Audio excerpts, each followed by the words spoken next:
Welcome to Mom's Haven! Hi guys! I cooked chicken tinola today, which is a Filipino dish, and here is my easy recipe. Take note, it's an OFW living in the UK recipe, since I did not include the original ingredients here like unripe papaya and chili leaves.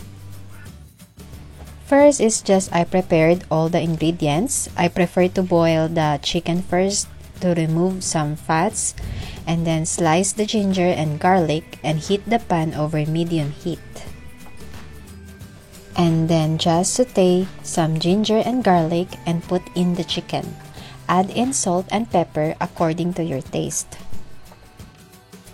I just love cooking this every time since my children love the way the chicken is cooked, and it's also because of the weather here in the UK is constantly cold. So it's always a good idea to have soup for dinner. If you are a breastfeeding mom, eating this is good for you. It could increase your milk production because this is a protein-rich food.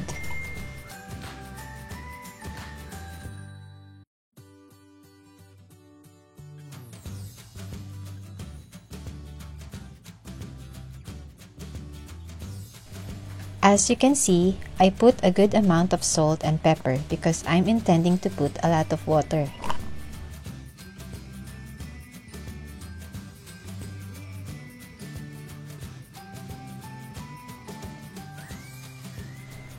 I used 4 cups of water here, and then you just need to cover and make it to boil for 20 minutes or until the chicken is cooked over medium heat.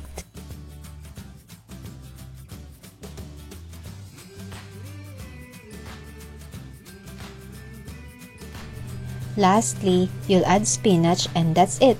You can enjoy it with white rice or just on its own.